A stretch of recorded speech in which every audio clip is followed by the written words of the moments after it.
there, welcome back to my kitchen. I'm Dr. Inch. Okay, so today what we're going to be looking at is we're looking at the reaction of an acid with a metal carbonate. Okay, we're going to have a little bit of fun, we're going to have a little bit of a play. It will be interesting to look at using different acids. What is going to be the best acid for these reactions? Okay, so the first thing we're going to do, we're going to look at making a little bit of a rocket. Okay.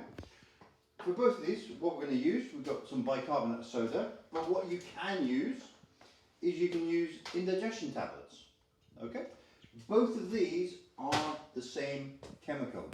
We're going to be using calcium carbonate.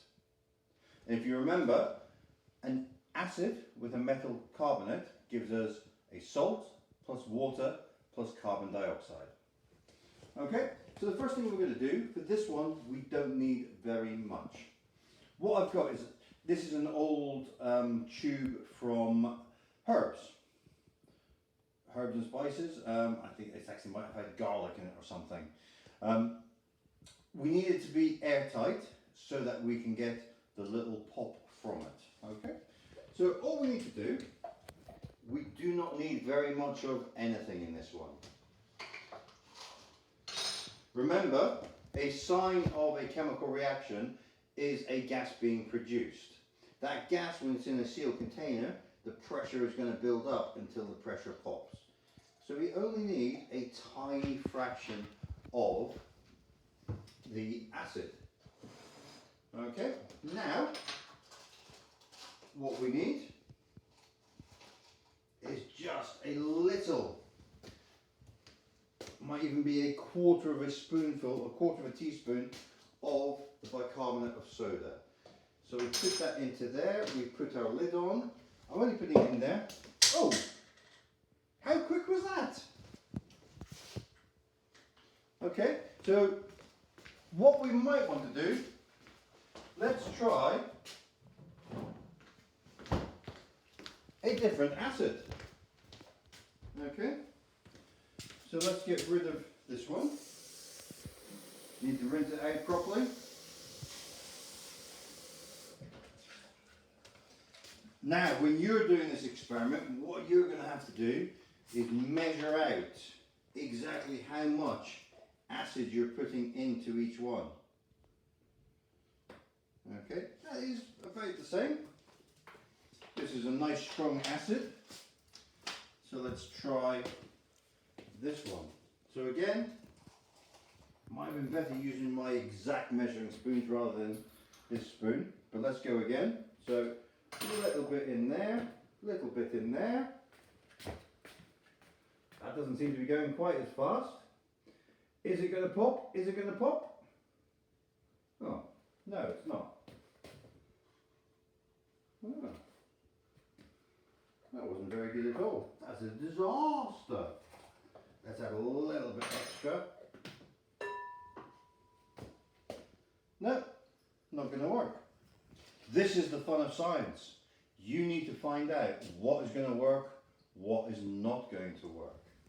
Okay, you will now see why I'm using a bowl.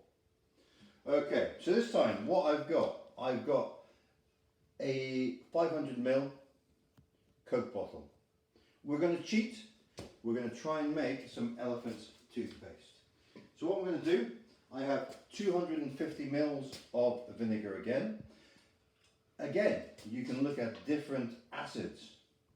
Lemon juice would be interesting. I've got lime juice here as well, so I might try some lime juice later on. But we've got about 250 mils of, oh, over the floor. The dog's going to love that later on. Now what we need to add a little bit of washing up liquid. So let's add a little bit into there. Give it a little swirl around. It will change colour.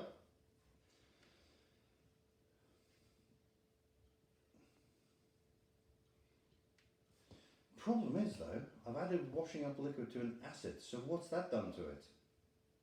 Think about that. Some answers to that would be nice, because remember what the pH of of washing up liquid is. Okay, this time,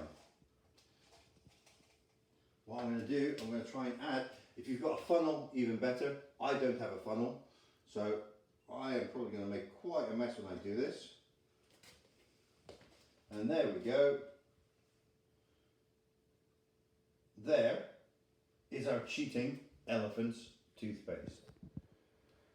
All of those bubbles are carbon dioxide. So our metal carbonate plus acid gives us carbon dioxide, water and a salt. All those bubbles are frothing out, and as you can see, that's why I've done it in a bowl. Please do it over a sink. You will have masses of fun trying this out. Try different acids. Try and make it as controlled as you can. Have a brilliant time doing this, and I look forward to hearing all about your results. So thank you very much.